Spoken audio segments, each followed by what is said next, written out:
Bom dia, pessoal. Então hoje nós vamos fazer a correção dos exercícios da atividade de revisão que eu passei, tá? Tem alguns que eram mais simples, outros um pouco mais complexos.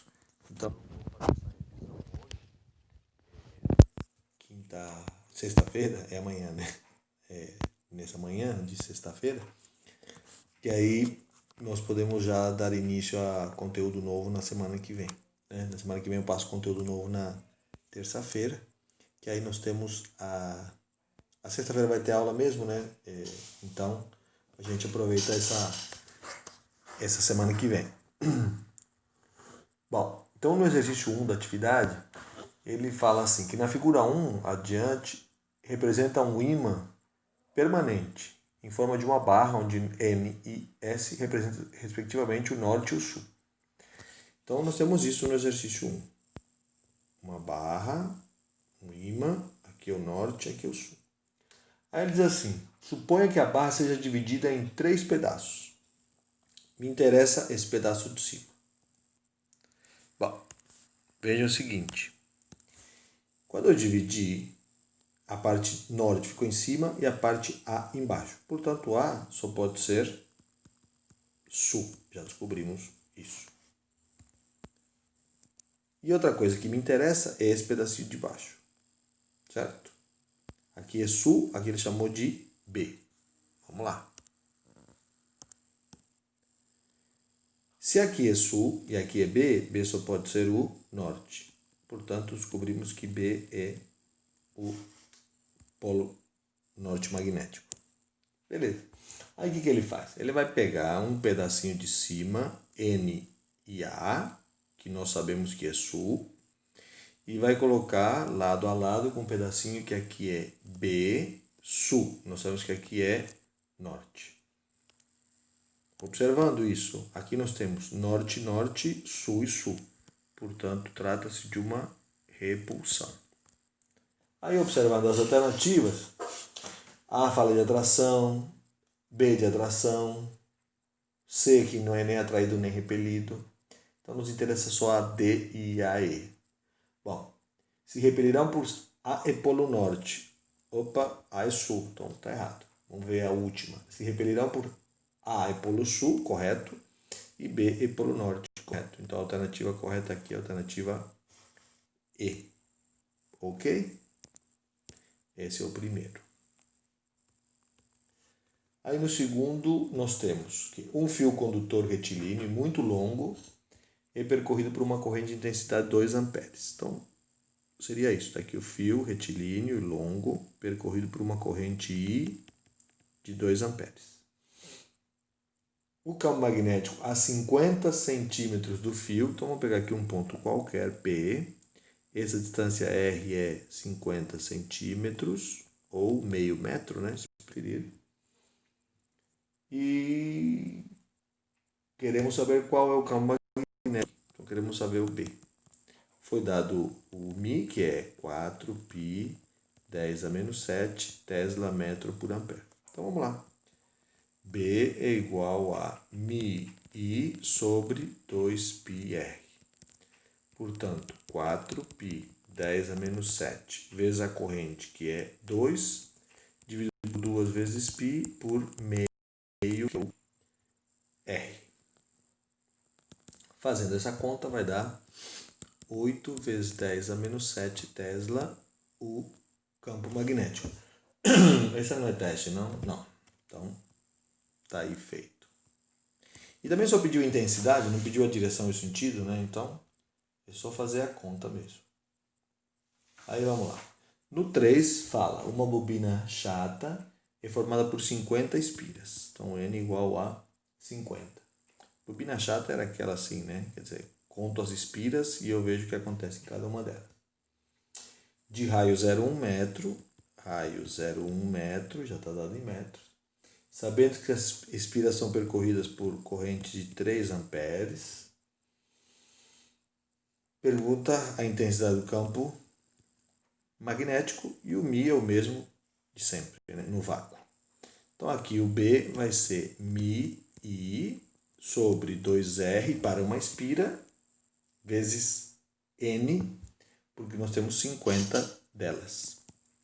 Então, 4π10 a menos 7 vezes 3 amperes vezes 50 espiras, dividido por 2 vezes 0,1.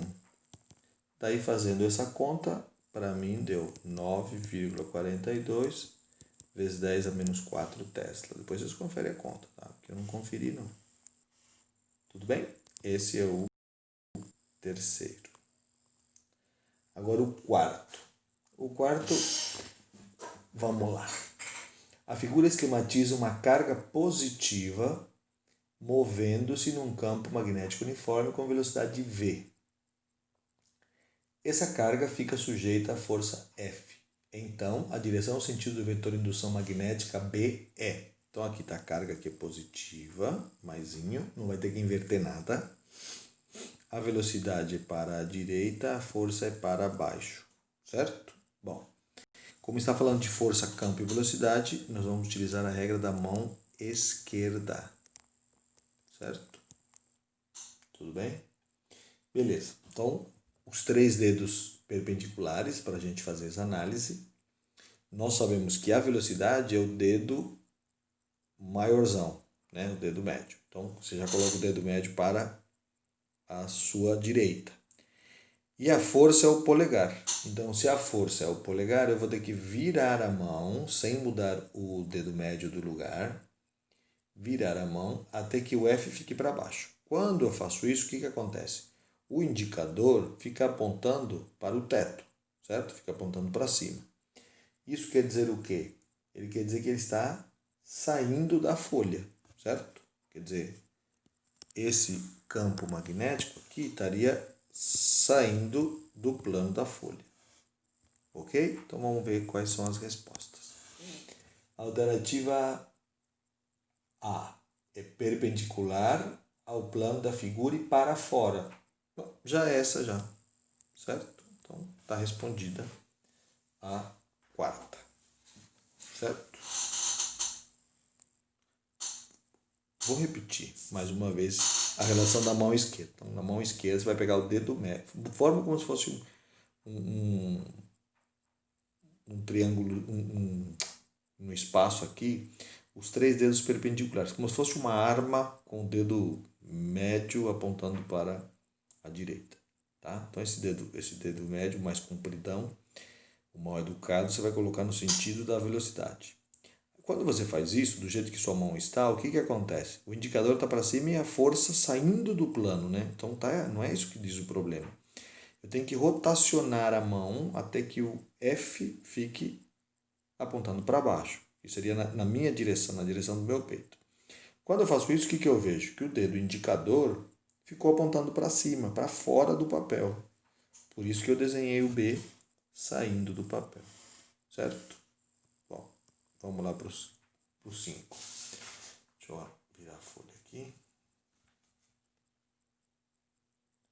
O 5 fala assim: uma partícula carregada penetra num campo de indução magnética B com velocidade v, ficando sujeito a uma força F.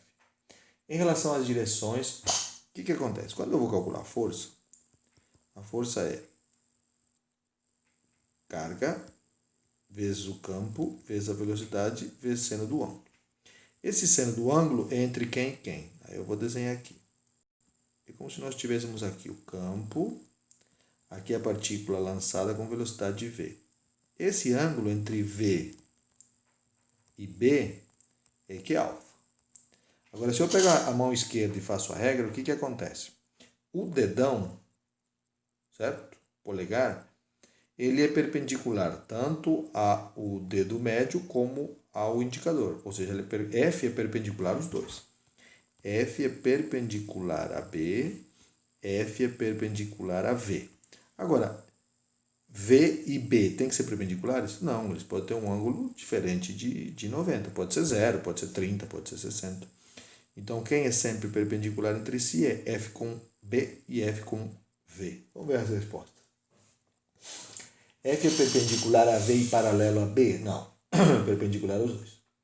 A B. F é perpendicular a B e paralelo a V? Também não. F é perpendicular a V e a B? Sim, essa é a correta. Alternativa C. Ele é perpendicular aos 2.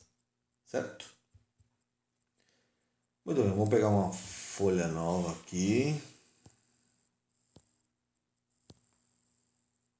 para fazer o exercício 6. Esse 6 também é legal.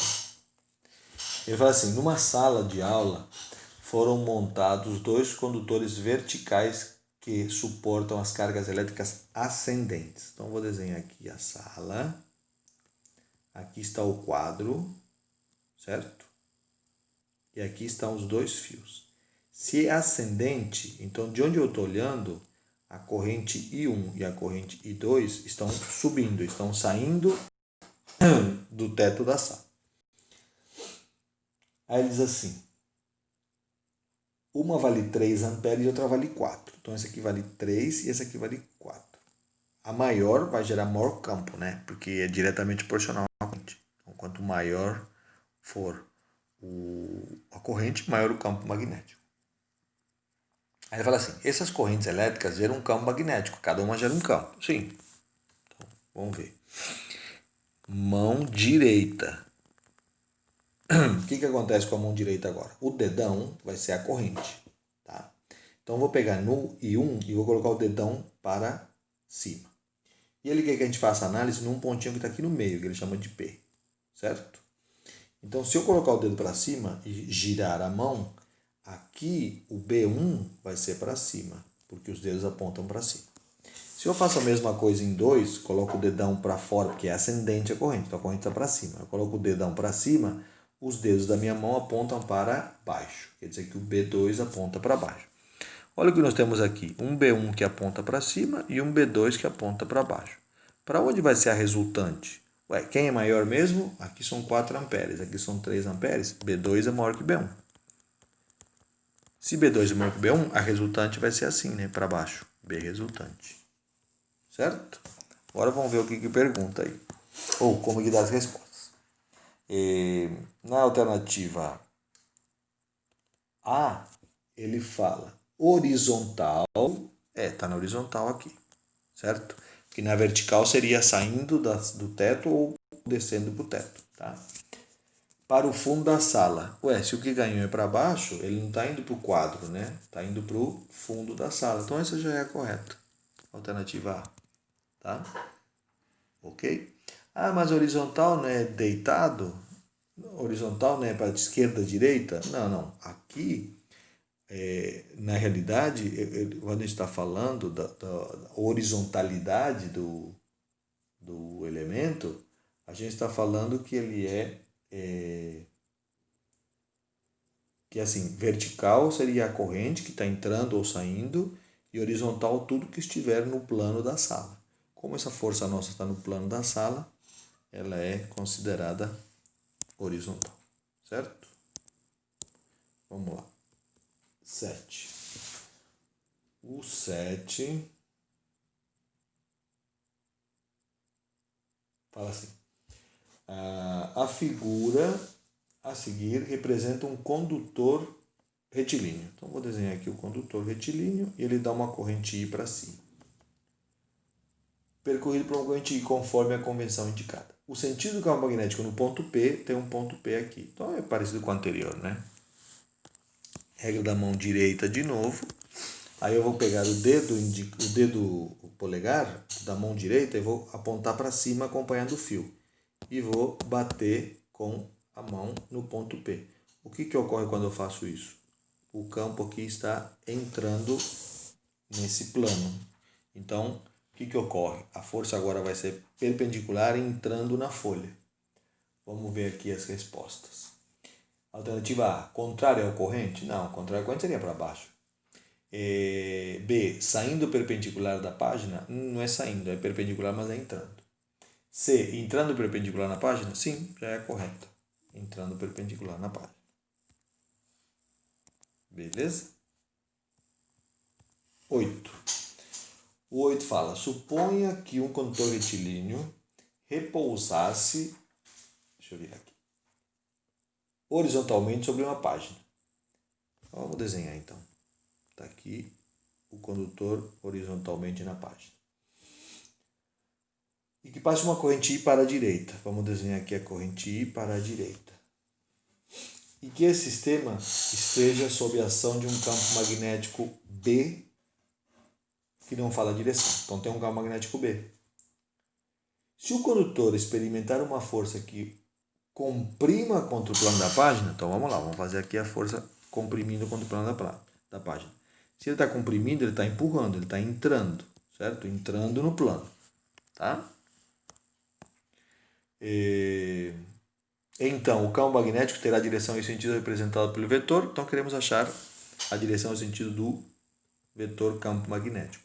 Agora é mão esquerda. Sempre que entra a força, né? Então, vamos lá. Na mão esquerda, o que acontece? F é o nosso dedo polegar. B é o indicador e velocidade ou corrente é o dedo médio. Então, agora não vou ter trabalho, né? Porque o que acontece? A força, vou ter que virar a mão para que meu polegar empurre a folha, ó, tá vendo? Quando eu faço isso, o meu dedo médio já fica apontado para a direita de vocês e o B para o peito de vocês, certo? Então, o que acontece aqui? O campo é para baixo, apontando para baixo. Portanto, a alternativa certa é a alternativa C de novo. Eu sei que vai dar um pouco de trabalho, agora se você vira a folha. Então, você vai fazer isso. O teu dedo polegar vai empurrar a folha para dentro, onde está o X do F. Aí o dedo da corrente, que é o dedo médio, tem que apontar para a direita. Imediatamente o B, que é o dedo indicador, apontará para baixo. Certo? Muito bem. 9.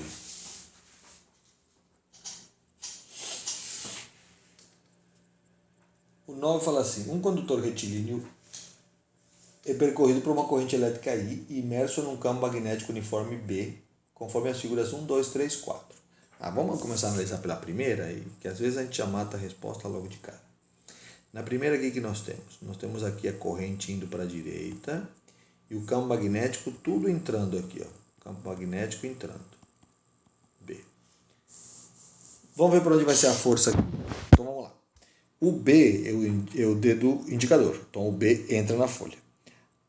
Aí a corrente aponta para a direita, que é o dedo médio. O que acontece com o polegar? O polegar fica para cima. Então, aqui nós já sabemos que no exemplo 1 a força é para cima. Pode até dar uma sapiada nas respostas para ver qual pode ser e qual não pode ser. 1, saindo da folha não é, para baixo não é, para cima, para cima. Aqui poderia ser a resposta C ou a resposta D. Certo? Como não dá para responder só com esse aqui, vamos ter que ir para o segundo. Então, vamos lá para o segundo e fazer a mesma análise. No segundo, o que nós temos? O fio vertical com a corrente para baixo e o campo agora saindo do papel, certo? Está aqui o I, está aqui o campo. Então, agora, o que nós temos? O dedo médio tem que estar para baixo e o indicador saindo do plano. Quando eu faço isso, é como se eu estivesse apontando para o teto com o dedo indicador. A minha força aí vai ficar para a esquerda. Vamos lá dar uma sapiada nas respostas. No 2, qual que está para a esquerda? Lembrando que só podia ser o C ou o D, né? Então, olhando aqui, o C está entrando, não pode ser, e o D está para a direita. Então, a resposta para a esquerda. Então, a resposta é D. Certo? Só olhando a 1 e a 2 já deu para responder o problema. Agora que para quem está estudando, refaça nos outros dois elementos. Certo? Bom, agora faltam outros 3 para terminar. O 10, 11 e 12, que são de cálculo, né? Vamos ver aqui. O 10 fala assim: suponha que uma carga de 4 microcoulombs, então carga é igual a 4 vezes 10 a menos 6 coulombs, já transformei em coulomb, seja lançada em um campo uniforme de 8 Tesla, B igual a 8 Tesla, com um ângulo de 60 graus, alfa igual a 60 graus. Lembra, alfa era o ângulo entre V e B, né? Determine a força magnética, então quero saber a força magnética, quando a velocidade que a partícula é lançada é de 5 vezes 10 a terceira metros por segundo. Vamos lá. Força igual a Q, V, B, seno alfa. F é igual a 4, 10 a menos 6. Não é 3. Escrevi errado.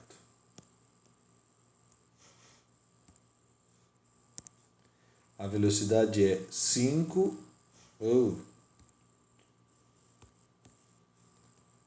5, 10 a terceira. O campo é 8 e o ângulo é 60. Fazendo essa conta, eu encontrei 0,139 newtons. Não pede direção e sentido, só pede a intensidade, então é só o cálculo, não precisa ver para que lado que vai. Se tivesse que ver para que lado que vai, seria a regra da mão esquerda, tá? Bom, o 11. Imagina que 0,12 newtons, está falando de uma força, né? Força é igual a 0,12 newtons. Seja a força que atua sobre uma carga elétrica com 6 microcoulombs. Carga é 6 vezes 10 a menos 6 coulomb, já passando para coulomb. E lançado em uma região de campo magnético B for igual a 5 Tesla. Determine a velocidade dessa carga, velocidade é o que nós queremos, se o ângulo alfa é 30 graus. Então, de novo, a mesma coisa. Força é igual a Q, V, B, seno alfa. A força vale 0,12, a carga 6 vezes 10 a menos 6, velocidade é o que nós queremos, o campo é 5 e aqui seno de 30. Então, vamos achar aqui 0,12 dividido por 6, 10 a menos 6 e 5 seno 30. Fazendo essa conta, eu encontrei 8.000 metros por segundo. Certo? Ou 8, 10 a terceira, se preferir, pode escrever em notação científica também. E o último, um elétron, então lembra, elétron tem carga elementar de 1,6 vezes 10 a menos 19 coulomb. Tá? Aí, se ele falar que é um elétron, precisa da carga. Você já sabe qual é a carga. Entra num tubo de raios catódicos que está se movendo paralelo ao eixo do tubo. Então, olha lá. Ó. Eu tenho um tubo e aqui eu lanço a carga paralela ao eixo do tubo. Com uma velocidade de 10 a sétima metros por segundo. Aplicando num campo de indução magnética B, de 2 Tesla, paralelo ao eixo do tubo. Então, para aí. O ângulo entre V e B, se os dois são paralelos, é 0, não é? Cuidado. Hein? Aí pergunta qual é a força magnética. Bom, vou escrever só por constar. Seno de alfa. Acontece que alfa vale 0 e o seno de 0 vale 0. E 0 vezes qualquer coisa dá 0. Então a força aqui é nula, não há força. Certo? Então esses são os exercícios da lista que eu passei como revisão, né, desse conteúdo, que eu sei que é chatinho, é complexo, é um pouco difícil. E também eu passei para que os alunos que não tinham entregue as atividades, tinham perdido algumas atividades, tivessem oportunidade de ter uma nota de aprovação aí, tá bom? Então assistam com cuidado, com calma, vejam se está tudo certo, se vocês conseguiram resolver certo, tá? E aí terça-feira a gente começa os conteúdos novos, tá bom? Abraço, pessoal.